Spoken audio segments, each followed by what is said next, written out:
Strategy and structure have a reciprocal relationship, highlighting the interconnectedness between strategy formulation, which we talked about in chapters 4 through 9, and strategy implementation, which were discussed in chapters 10 through 13. In general, structure follows the selection of the firm's strategy. However, once in place, structure has the potential to influence current strategic actions as well as choices about future strategies. Regardless of the strength of relationships between strategy and structure, those choosing the firm's strategy and structure should be committed to matching each strategy with a structure that provides the stability needed to use current competitive advantages as well as the flexibility required to develop future advantages. Using the 4 criteria of sustainability, the firm's strategy structure matches an advantage when the match is valuable, rare, and perfectly imitatable and non-substitutable. Chandler found that firms tend to grow in somewhat predictable patterns: volume, then geography, integration, both vertical and horizontal, then product and business diversification. Figure 11.1 graphically illustrates the evolution of structure as the organization grows. This evolution is explained in subsequent sections of this chapter. At this point, you should begin to be aware of the necessity of fit. Just as a firm's strategy must fit with its resources, capabilities, and core competencies, so its strategy must fit with its structure if it hopes to achieve strategic competitiveness. As indicated by figure 11.1, firm structure evolves from simple to functional to multidivisional. This evolution is caused by sales growth and coordination and control problems that prevent the firm from efficiently implementing its formulated strategy. Thus, as implementation efforts falter due to growth or other problems, the firm may need to change its organizational structure to achieve an appropriate fit between strategy and structure. A simple structure is an organizational form in which the owner or manager makes all major decisions directly and monitors all activities, and the firm's staff is merely an extension of the manager's supervision authority. The simple structure is characterized by little specialization of tasks, few rules, little formalization, unsophisticated information systems, direct involvement of owner or manager in all phases of day-to-day operations, frequent and informal communications between the owner-manager and employees. In the UK, some analysts believe that the simple organizational structure may result in competitive advantages for some small firms relative to their larger counterparts. These competitive advantages include a broad openness to innovation, greater structural flexibility, and an ability to respond more rapidly to environmental changes. If they are successful, small firms grow larger, and as a result, the firms outgrow the simple structure. There is a significant increase in the amount of competitively relevant information that requires analysis.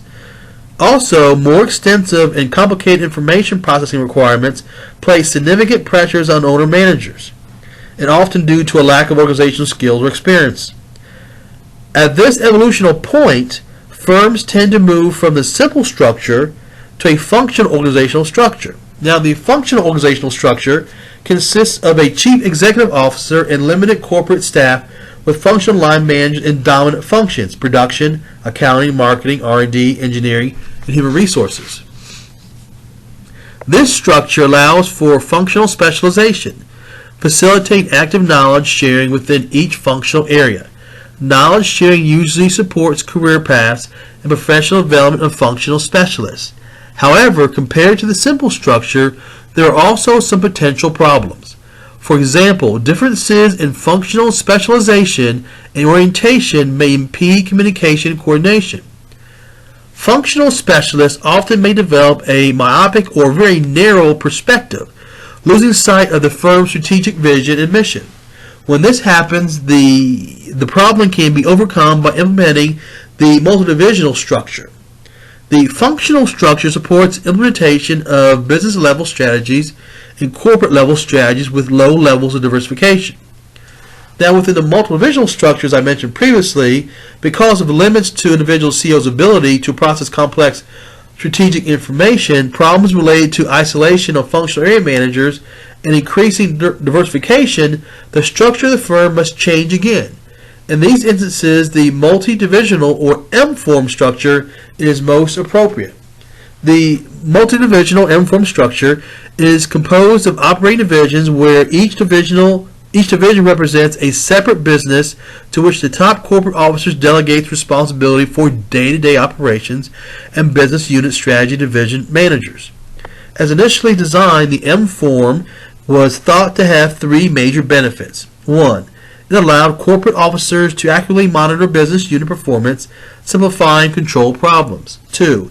It facilitated comparisons between divisions, which improved the resource allocation process. And 3. It stimulated managers of poorly performing divisions to look for ways to improve performance. Some facts related to the use of the multi-divisional structure at DuPont and GM as examples are: the multi-divisional or M-form structure was developed in the 1920s in response to coordination and control problems in large firms such as DuPont and GM. Functional departments often had difficulty dealing with distinct product lines and markets, especially in coordinating conflicting priorities among the products. Lastly, costs were not allocated to individual products, so it was not possible to assess an individual product's profit contribution. Fourth, loss of control meant optimal allocation of firm resources between products was difficult. And lastly, top managers got over-involved in short-run matters. For example, coordination, communication, conflict resolution, and neglected long-term strategic issues.